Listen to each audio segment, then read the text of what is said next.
dizem que o Cristo é filho de Davi.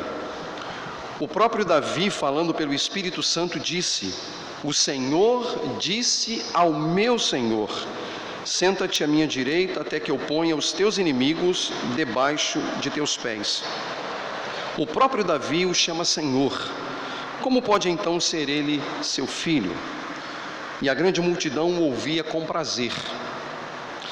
Ao ensinar, Jesus dizia: cuidado com os mestres da lei. Eles fazem questão de andar com roupas especiais, de receber saudações nas praças e de ocupar os lugares mais importantes nas sinagogas e os lugares de honra nos banquetes. Eles devoram as casas das viúvas e, para disfarçar, fazem longas orações. Esses receberão condenação mais severa. Jesus sentou-se em frente do lugar onde eram colocadas as contribuições e observava a multidão colocando dinheiro nas caixas de ofertas. Muitos ricos lançavam ali grandes quantias. Então, uma viúva pobre chegou-se e colocou 2 pequeninas moedas de cobre, de muito pouco valor. Chamando a si os seus discípulos, Jesus declarou: afirmo-lhes que esta viúva pobre colocou na caixa de ofertas mais do que todos os outros. Todos deram do que lhes sobrava, mas ela, da sua pobreza, deu tudo o que possuía para viver. O título da pregação desta manhã é Contrastes. Assentem-se, meus irmãos.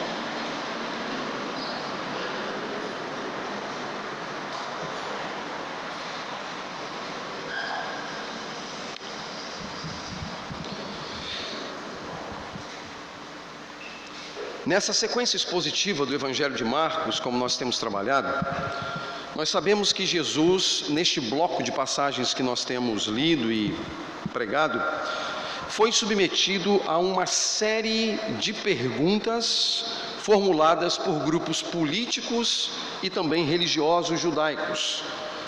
Isso pode ser constatado se você fizer uma leitura um pouco mais abrangente do capítulo 12, do verso 12 até o verso 34, que é o verso que antecede o texto da leitura desta manhã.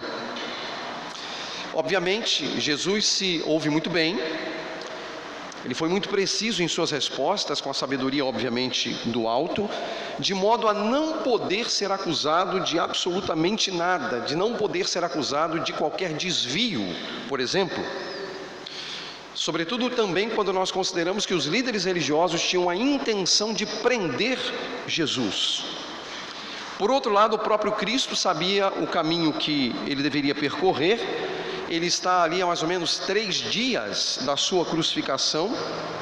E era muito importante também que aquele momento fosse aproveitado para que ele auxiliasse os seus discípulos com relação à maneira como deveriam se portar diante de circunstâncias, diante de ocasiões.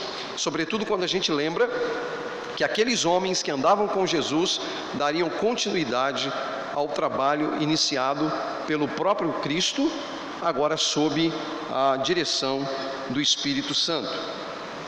A passagem dessa manhã, meus irmãos, ela pode ser naturalmente dividida em 3 partes. A primeira parte, nos versos 35 a 37, nos apresenta a intrigante pergunta que Jesus faz. E é muito interessante esse contraste.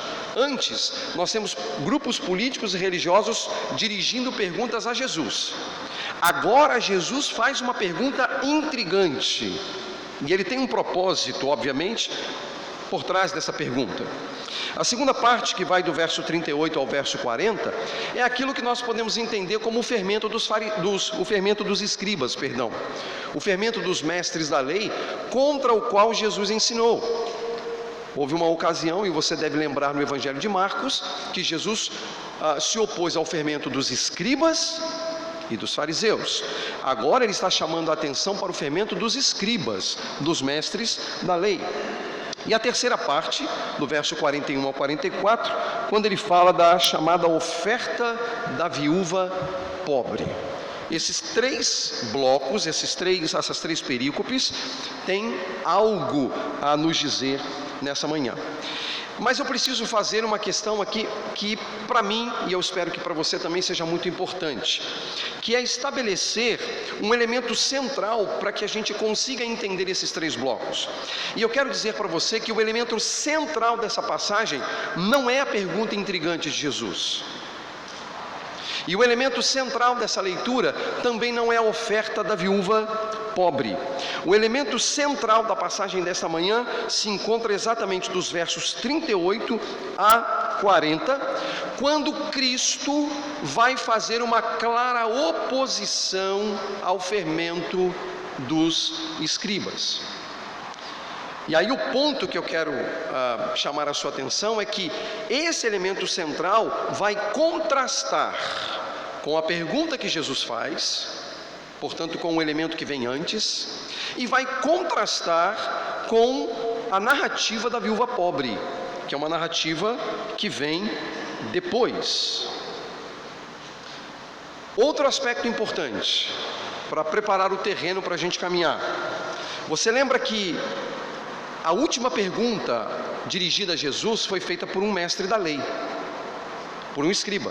Consideramos isso aqui no domingo passado, quando ele vai a Jesus e pergunta a Jesus sobre qual era o mais importante dos mandamentos. E agora, Jesus está retomando, só que agora opondo-se ao sistema dos escribas, embora aquele homem, nas palavras de Jesus, estivesse próximo do reino de Deus. E aí, olhando então para essa passagem, é preciso entender qual é a condenação que recai sobre os escribas. Qual é o ponto ali? Qual é o elemento que precisa ser de fato considerado? E aí você vai perceber que nos versos 38 a 40, Jesus adverte os seus discípulos sobre a necessidade de terem um cuidado com os mestres da lei. E ele apresenta razões para isso. Ele fala das roupas especiais, ele fala das saudações nas praças, ele fala de lugares importantes nas sinagogas, e ele fala também de lugares de honra em banquetes. No mundo antigo, meus irmãos, as roupas, os cumprimentos, o lugar de assento em lugares públicos, demonstravam o prestígio que uma pessoa possuía. E quando Jesus faz referência a essas coisas em relação aos escribas, Jesus estava demonstrando que os mestres da lei possuíam algum prestígio social e eram amplamente respeitados pelas pessoas. Mas essa condição também abria a possibilidade da prática de coisas altamente condenatórias, como, por exemplo, devorar as casas das viúvas e disfarçar a espiritualidade por meio de longas orações. É o que Cristo vai dizer aqui. Observe o verso 38. Ao ensinar, Jesus dizia: cuidado com os mestres da lei. Eles fazem questão de andar com roupas especiais, símbolo de prestígio, de receber saudações nas praças, símbolo de prestígio. Lembrando que as praças no mundo antigo é onde ficavam aglomerados os homens, discutindo as questões religiosas, discutindo questões políticas, discutindo questões filosóficas, discutindo questões sociais. Ser saudado na praça era ser saudado por pessoas que já tinham prestígio. Então era alguém que era prestigiado pelos que eram prestigiados. E o texto segue: eles devoram as casas das viúvas, no sentido de que eles estavam defraudando viúvas, mulheres que não tinham boas condições dentro daquele cenário, mas as suas longas orações faziam o quê? Impressionavam e apresentavam uma espiritualidade que no próprio discurso de Jesus era uma espiritualidade falsa. As viúvas, inclusive, meus irmãos, eram um dos mais vulneráveis grupos daquela sociedade. Muitas viviam sob a dependência financeira de terceiros.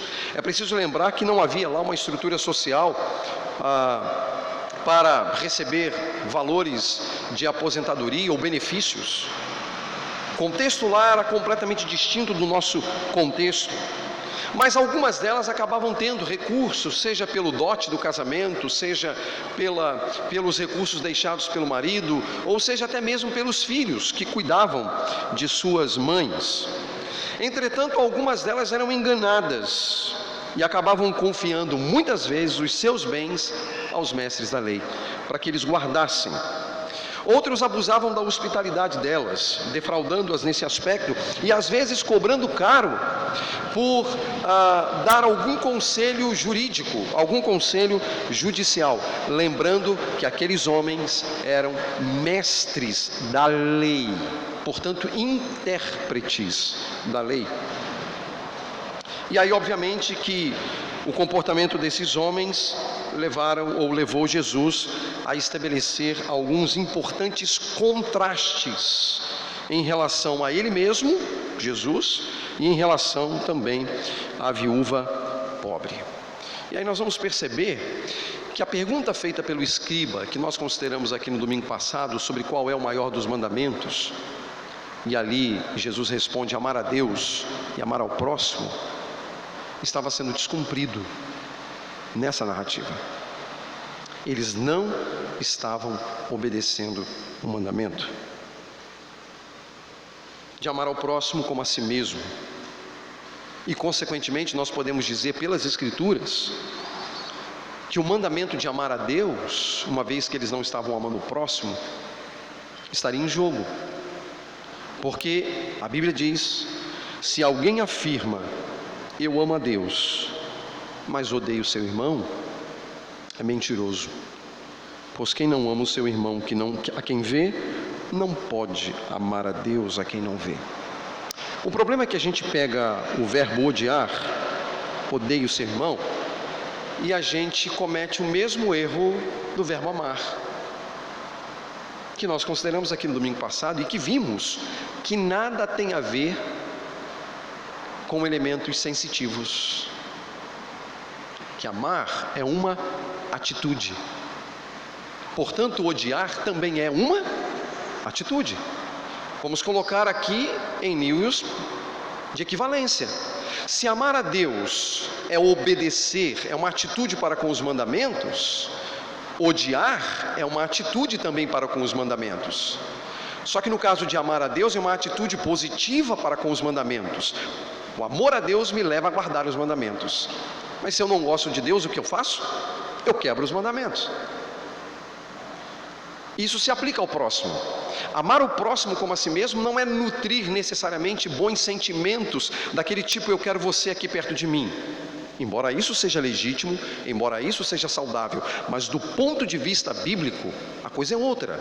E não seria honesto de nossa parte utilizar uma lente do século 21 para ler um escrito do século 1. São coisas distintas. Nós somos sensitivos, o povo judeu não. Então amar era uma atitude, assim como odiar uma atitude. Eu digo isso porque alguém pode dizer assim: quem odeia o seu irmão? Mas eu não odeio ninguém. E de fato eu creio, você pode não odiar ninguém, mas se a sua atitude para com o irmão não é própria de alguém que foi criado à imagem e semelhança de Deus, a Bíblia diz que você odeia o seu irmão. Entende qual é o ponto? E a cautela que a gente precisa ter. Por isso é possível amar o inimigo. E como é que Jesus ensina sobre isso? Se o teu inimigo tiver fome, o que é que você faz? Convida ele para vir para a sala da sua casa para jogar perfil? Rumicube? Não. Dá-lhe de comer. Isso é atitude. Tiver sede, o que é que você faz? É meu inimigo, que morra. Não. Dá-lhe de beber. Assim como amar é uma atitude, odiar também é uma atitude. E é possível odiar tendo bons sentimentos para com a pessoa. Mas eu quero chamar a sua atenção para o contraste dessa passagem dos escribas para com Jesus e para com a viúva. Versos 35. Ao ensinar, Jesus dizia: cuidado com os mestres da lei, ensinando no templo, estava no 38, 35. Ensinando no templo, Jesus perguntou: como os mestres da lei dizem que o Cristo é filho de Davi? O próprio Davi, falando pelo Espírito Santo, disse: o Senhor disse ao meu Senhor: senta-te à minha direita até que eu ponha os teus inimigos debaixo de teus pés. O próprio Davi o chama Senhor. Como pode então ser ele seu filho? Nós temos aqui um contraste entre os mestres da lei e Jesus. Como esse contraste se dá? Jesus estava no pátio do templo, observe esse detalhe. Embora o texto diga que ele estava no templo, Jesus não estava no interior do templo. O interior do templo só era visitado por sacerdotes e pelo sumo sacerdote. A palavra templo aqui é uma figura de linguagem para descrever o lugar em que as pessoas tinham acesso, e não era o interior do templo, era o pátio do templo. Embora a palavra templo seja utilizada aqui, isso não é um problema, porque isso aqui é o todo pela parte. O pátio pertencia ao templo, então não haveria problema algum de você utilizar a palavra templo para fazer referência a apenas uma parte do templo. Ok? Então, a ideia aqui é que Jesus não está no interior do templo. Lembre-se, no interior do templo somente um sacerdote. No interior do templo somente o sumo sacerdote. Jesus não é da tribo de Levi, ele é da tribo de Judá, conquanto nós saibamos que ele é um sumo sacerdote de acordo com a ordem de Melquisedeque. Portanto, um sacerdócio superior. Mas veja, nós sabemos isso pelas Escrituras. Essa é a verdade. Mas no contexto em que Jesus estava, ele não podia acessar o interior do templo. Que isso fique claro para a gente. Ele está no pátio do templo. Não só ele, muitas pessoas estavam em Jerusalém naquela ocasião. Lembre-se que ele está há 3 dias da sua morte, é a semana da Páscoa, então as pessoas estão visitando Jerusalém, há um fluxo muito grande de pessoas ali, e inevitavelmente elas iam até o templo. Era uma grande oportunidade que elas tinham de visitar o pátio do templo. Era, portanto, normal visitar o pátio do templo. Não era incomum, por exemplo, pequenos grupos estarem reunidos em torno da Torá, em torno da lei, para estudá-la, para considerar algumas questões, partilhando algum tempo juntos. E parece que esse é o cenário aqui. Jesus também está no seu grupo, ele com os seus discípulos. Estão ali partilhando de algum tempo juntos. Só que agora Jesus suscita uma pergunta aos seus discípulos. E de acordo com uma passagem do Antigo Testamento, Salmo 110, verso 1. O Salmo 110, verso 1, você pode ouvir apenas a leitura, não há por hora necessidade de olhar o texto, mas eu leio para você. O Senhor disse ao meu Senhor: senta-te à minha direita, até que eu faça de teus inimigos um estrado para os teus pés. Jesus está levantando uma questão. Esse texto do Salmo 110, ele era tido como um salmo messiânico, como um texto messiânico. Havia uma expectativa messiânica, a expectativa para a chegada do Messias, que para o judeu seria filho de Davi. Você lembra de Bartimeu, o cego? O que ele gritava enquanto Jesus passava? Ele dizia: Jesus, filho de Davi, tem compaixão ou misericórdia de mim. Ele não criou aquilo ali. Aquilo ali era algo que pertencia ao senso comum de que o Messias era filho de Davi, que da casa de Davi nasceria o Messias, e de fato, da tribo de Judá. E Jesus era da tribo de Judá. O ponto então levantado por Jesus era a filiação davídica do Messias, e a razão para Davi, considerando que ele é filho de Davi, a razão para Davi, que era seu pai, chamá-lo de Senhor. Como é que o pai chama o filho de Senhor? E a passagem lá no Antigo Testamento diz: o Senhor disse ao meu Senhor. Essa primeira palavra Senhor é o chamado tetragrama perfeito, santo, que é as 4 letras do alfabeto hebraico, Yud, He, Vav, He. São 4 letras, utilizadas para fazer menção do nome mais sagrado de Deus. Essa é a expressão que aparece lá. Mas depois ele diz: disse o Senhor, essa expressão, ao meu Senhor, que não é a mesma expressão. Meu Senhor significa alguém que é digno de louvor, alguém que é digno de adoração, alguém que vai ter preeminência e proeminência. senta-te à minha direita. Ou seja, prestígio. Prestígio. Viu por que eu estou trabalhando a questão do contraste? A perícope seguinte está falando do prestígio que os escribas tinham. Mas quem de fato possuía prestígio? Aquele que era saudado nas praças por outros homens? Ou aquele que é entronizado pelo Senhor como alguém que tem prestígio? É óbvio que é a superioridade de Jesus Cristo. A questão é, como poderiam os mestres da lei afirmar que o Messias era filho de Davi, se o próprio Davi, falando pelo Espírito Santo, chamou meu Senhor? Um pai chamando o filho, né? Que parece não ser uma linguagem muito adequada, né? Qual é o pai que vira-se para o filho e diz assim, meu Senhor? A não ser ironicamente, né? Mas, meu Senhor, estou aqui para servi-lo. Mas Davi chama o Messias de Senhor. Ele o chama de Senhor. Ele tem o prestígio de assentar-se ao lado do Pai, condição de autoridade.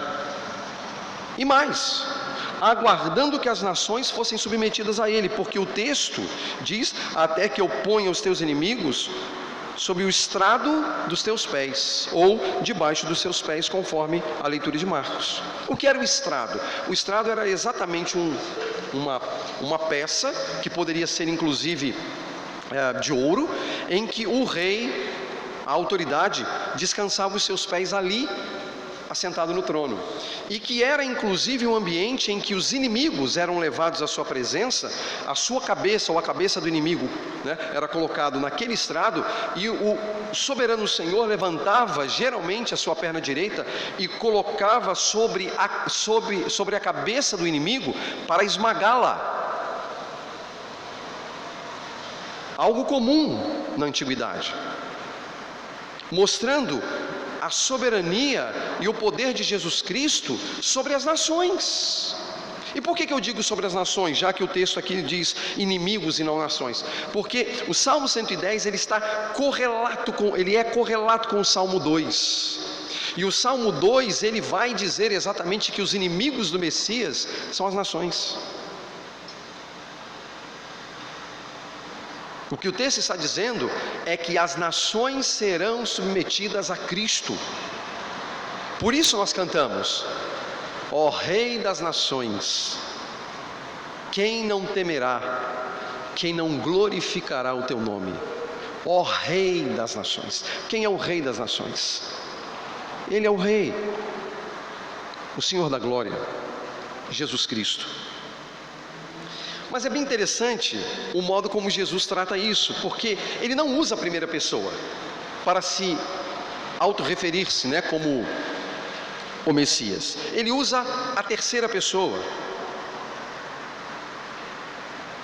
O objetivo era provocar a mente dos discípulos, até que eles estivessem convictos, sobretudo pelo que estava prestes a acontecer. Lembrem-se, faltam 3 dias. Faltam 3 dias para Jesus ser submetido a toda aquela humilhação e levado à cruz para a remissão dos nossos pecados. Faltam 3 dias.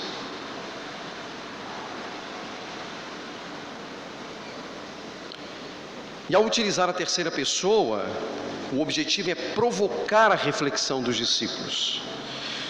De certo modo, Jesus estava revelando a sua natureza divina, o seu senhorio sobre todas as coisas, o que seria inclusive reconhecido pela igreja futura. Por exemplo, no Credo Niceno 325 da era cristã, quando nós lemos Jesus Cristo, Filho unigênito de Deus, não único apenas, mas unigênito, que a palavra unigênito significa do mesmo gênero, da mesma natureza divina, portanto. Gerado do Pai antes de todos os séculos, luz de luz, Deus verdadeiro de Deus verdadeiro, gerado, não criado, consubstancial ao Pai, por quem foram feitas todas as coisas.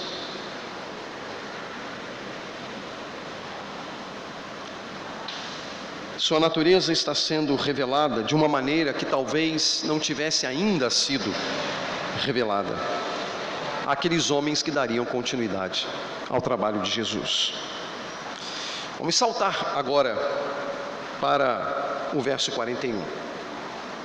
No verso 41 nós encontramos um outro contraste, agora entre os mestres da lei e a viúva pobre. Jesus provoca os discípulos com o questionamento sobre Davi e o Messias, e o texto diz que Jesus se assentou em frente do lugar onde eram colocadas as contribuições, isso lá no pátio do templo. Isto é, numa ala, meus irmãos, preste atenção, numa ala que era restrita às mulheres. Jesus não está na ala das mulheres, Jesus está em frente ao lugar que se colocava. Ele está numa posição que ele pode olhar a ala. Aquela ala só era visitada por mulheres. Era a ala das mulheres ou o pátio das mulheres, que ficava no pátio do templo, pertencia ao templo. E o que havia ali? Ali no pátio das mulheres haviam 13 caixas para diversos tipos de ofertas. Então, havia 13 caixas, 13 gasofilaços para as ofertas. Então, dependendo do tipo de oferta que você estava dando, havia um gasofilaço específico para que você pudesse ofertar. E acredito até, por ser uma semana com um fluxo muito grande, existem pessoas de fora,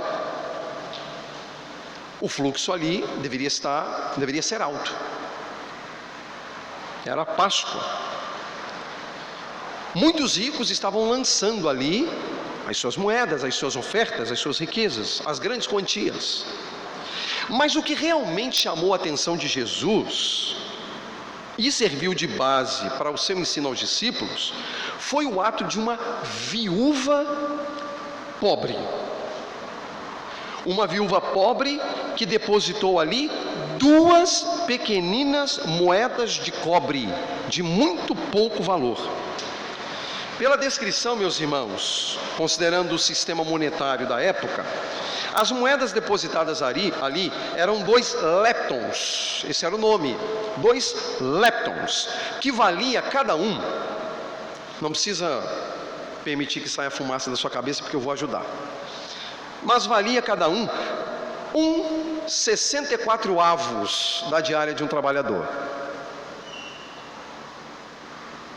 Se a gente tomar por base a nossa realidade, só para você ter ideia, uma diária de trabalhador, braçal, mais ou menos R$150, é o que a gente está pagando aí para o pessoal que trabalha com obra, em média, né?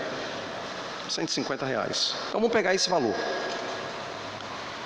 R$150 dividido por 64, para arredondar, tá? Dá 2 ponto alguma coisa, era o equivalente a R$2.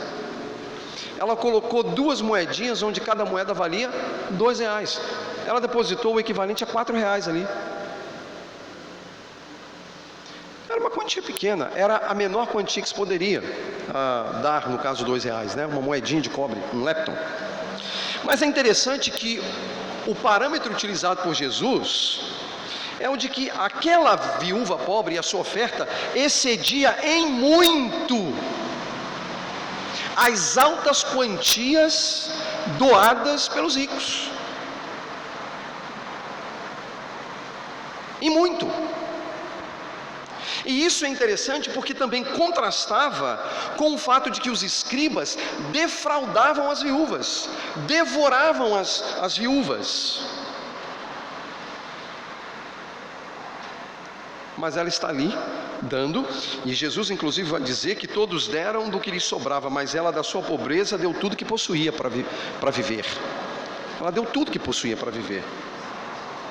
Isso o apóstolo Paulo ele confirma de certo modo quando ele escreve a sua segunda carta aos Coríntios, no capítulo 8, ele diz assim, que a condição de muitos cristãos, muitos irmãos, é de que na extrema pobreza eles transbordam em rica generosidade. Paulo diz isso. Depois você pode investigar 2 Coríntios capítulo 8, verso 2 ao verso 4, Paulo vai dizer sobre a condição de muitos irmãos que, onde a extrema pobreza deles, transbordaram em rica generosidade. Meus irmãos,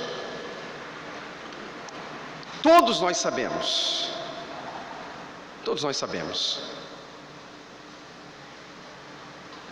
que muitas vezes são aqueles desprovidos que mais se esforçarão para serem generosos. Normalmente.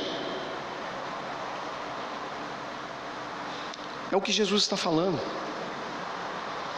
É o que Jesus está dizendo. É isso que nós estamos encontrando aqui. De que muitas vezes nós teremos os recursos.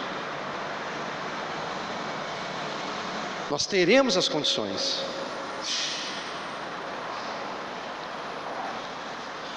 Mas a gente não age. A gente não faz.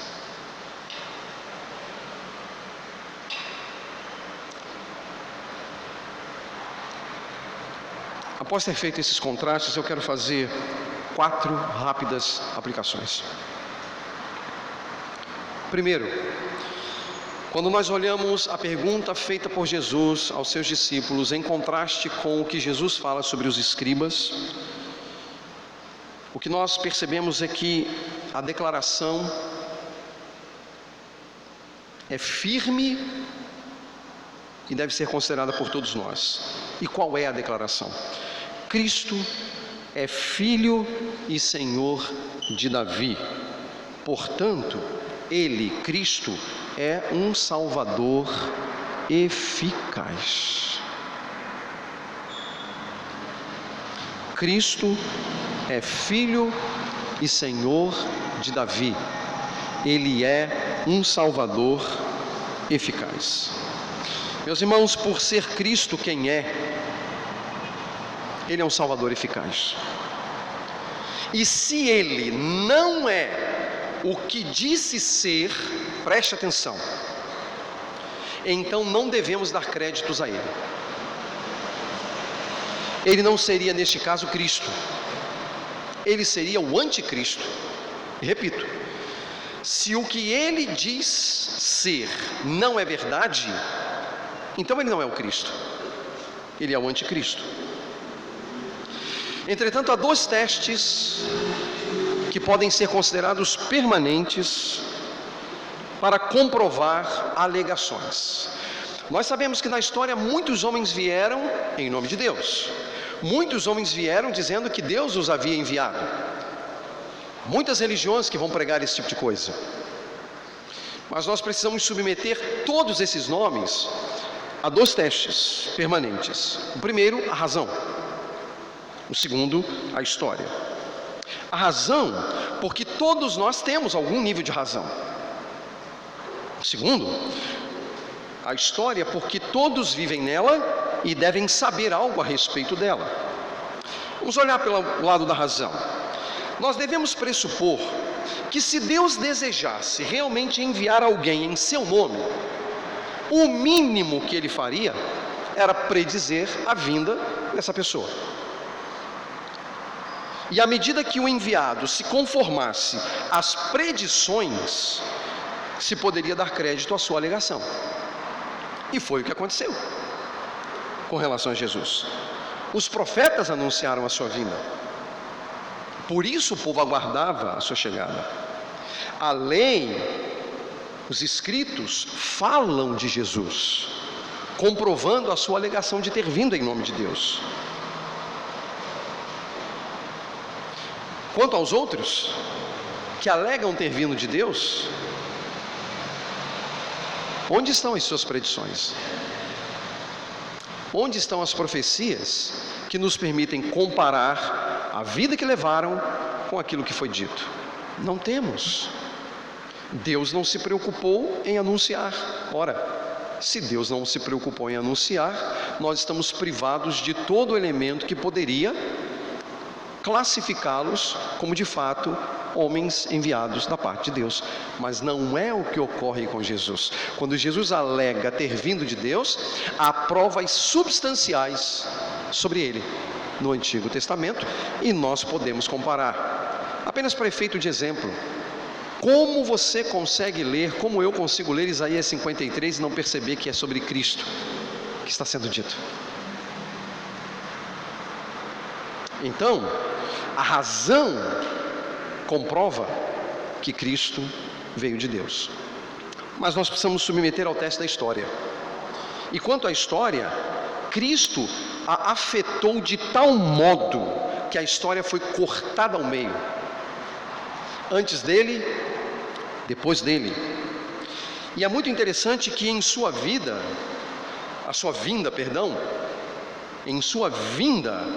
não era a sua vida a meta. E isso é muito importante, porque os outros que alegaram ter vindo para viver, mas esse alegou ter vindo para morrer. Todos alegaram ter vindo para viver. Jesus alegou ter vindo para morrer. Ele está há 3 dias. A cruz estava em primeiro lugar na sua vida. Por isso não era para mostrar aos homens o quão bom eles podem ser, mas como poderiam ser resgatados da culpa, do pecado. Portanto, o teste da razão e o teste da história nos apontam para Cristo. Há provas, portanto, cabais de que Cristo é o Salvador eficaz e que, portanto, nós precisamos crer nele. Onde está, portanto, a nossa esperança? Onde está, portanto, a esperança dos homens? Em Jesus. Buscar fora de Cristo o ajuste às exigências de Deus é buscar e entrar pela rota do fracasso. Cristo é o Salvador eficaz, portanto, creia nele. Creia somente nele. Segundo, atos religiosos podem ocultar as realidades da alma. Atos religiosos podem ocultar as realidades da alma. Portanto, suspeite de si sempre. Alimente no seu coração suspeitas contra você mesmo, ao mesmo tempo que eu alimento no meu coração suspeitas contra mim mesmo. Os mestres da lei, meus irmãos, lembrem-se, eram homens religiosos, que gozavam do prestígio das pessoas, eram pessoas consideradas abençoadas. Entretanto, como parece evidente pelo texto que a gente leu, eles estavam longe de Deus. E à semelhança deles, meus irmãos, nós também podemos sofrer da doença do auto-engano, da imprecisão sobre quem nós somos. Sobretudo quando a luz do Evangelho de Cristo, ela vem em nossa direção e ela mostra quem nós somos. Portanto, não é bom, não é saudável que nós confiemos em nós mesmos. Deve haver uma contínua atitude de suspeitas sobre nós mesmos, sobre nossas ideias e sobre nossas convicções. Então suspeitem de si mesmos, enquanto eu suspeito de mim mesmo. Agora, meus irmãos, para nós lidarmos com isso, é preciso rogar a Deus que nos ajude a ter precisão cada vez maior sobre nós mesmos. É preciso nos dedicarmos, obviamente, à oração, é preciso que nós nos debrucemos nas palavras de sabedoria reveladas por Deus nas Sagradas Escrituras, pois elas, as Escrituras, são como que luzeiros suficientes para clarear os lugares mais escondidos e mais escuros dos nossos corações, aqueles lugares que ninguém pode acessar, mas que a palavra acessa, porque Deus acessa. Lembrem-se que a oração e a palavra de Deus são 2 aliados importantes do Espírito Santo em nós. Portanto, cuidado com o auto-engano. Cuidado com um conceito mais elevado do que convém acerca de si mesmo. É preciso suspeitas sobre nós mesmos. Terceiro, amar ao próximo, e aí obviamente eu estou vinculando a passagem desta manhã à passagem anterior, e eu não tenho como separar. Eu fiz 2 exposições para fins didáticos, mas na narrativa eu não tenho como separar. Amar ao próximo como a si mesmo é um mandamento importante e pelo qual se constata o amor a Deus. Portanto, cumpra-o cuidando dos seus. Cumpra o mandamento de amar ao próximo cuidando dos seus.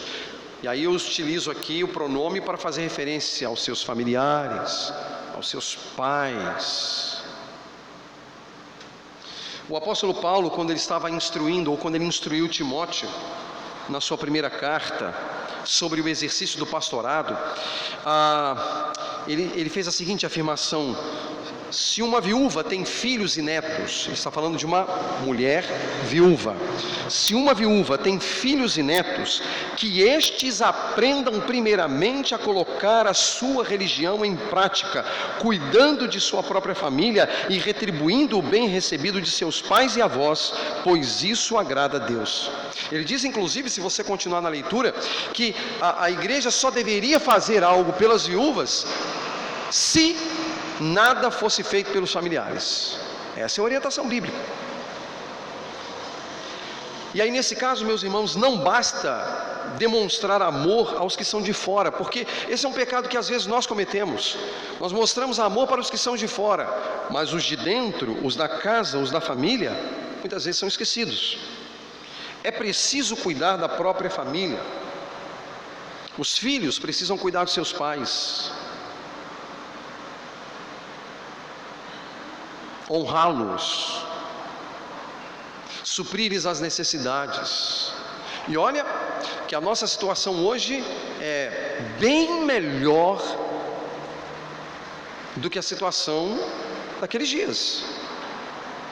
Hoje, com toda a dificuldade que eventualmente as viúvas enfrentam, né, ou passam, elas têm lá um soldo mensal que às vezes precisa sofrer aí um ajuste, precisa de um recurso de um filho, de uma filha, mas tem, está lá.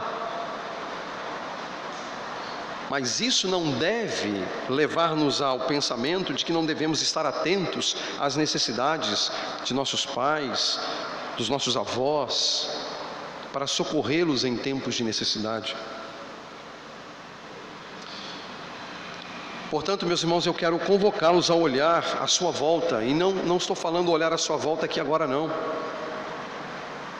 a não ser que você tenha aqui as pessoas às quais eu me refiro, mas olhar à sua volta e constatar se temos ou não observado o mandamento de amar ao próximo, incluindo no próximo as pessoas que pertencem ao nosso círculo familiar.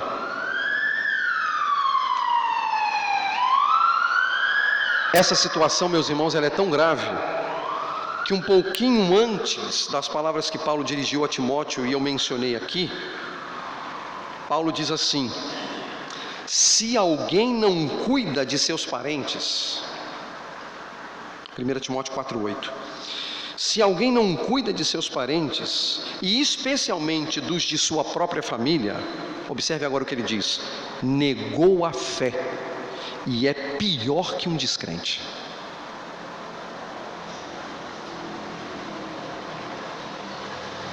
Negou a fé e é pior do que o descrente. A NVI, ela é boazinha, porque ela é traduzida aqui, traduz a palavra como descrente, mas a ideia mesmo é ímpio. É pior do que o ímpio, para mostrar a seriedade como a igreja cristã primitiva lidava com essas questões relacionadas às famílias e o amor ao próximo. Portanto, eu quero convocá-los a observar as necessidades daqueles que estão à sua volta e socorrê-los, para que não incorramos no auto-engano de acharmos que somos religiosos, ou como os fariseus faziam, né? De que a oferta que eles poderiam dar para os seus pais, eles nomeavam como corbã, isto é um sacrifício a Deus. Eu não posso dar para minha mãe, eu não posso dar para o meu pai, porque é um sacrifício a Deus. Temos que ter muita cautela. E por fim, tudo o que somos e temos pertence ao Senhor. Tudo o que somos e temos pertence ao Senhor. E aqui, se por outro lado, antes nós estávamos falando de amor ao próximo no cuidado da família, nós estamos falando agora do amor a Deus. Portanto, temos que amá-lo com todas as nossas energias. E aí você vai lembrar, e é muito importante eu retomar isso aqui, porque o Novo Testamento diz que nós temos que amar a Deus, na passagem do verso 30, do capítulo 12, amar a Deus de todo o coração, de toda a alma, de todo o entendimento e de todas as forças.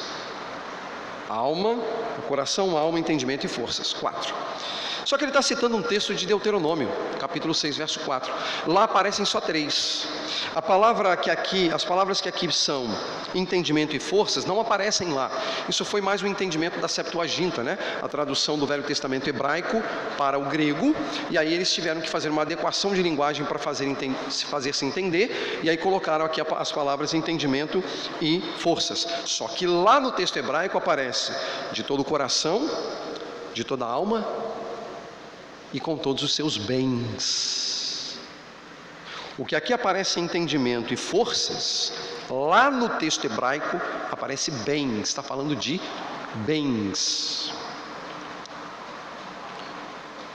Amar a Deus sobre todas as coisas, meus irmãos, envolve nossa mente, nosso raciocínio, nossa vestimenta, nosso trabalho, o que comemos, o que bebemos, porque é tudo para a glória de Deus, não é isso?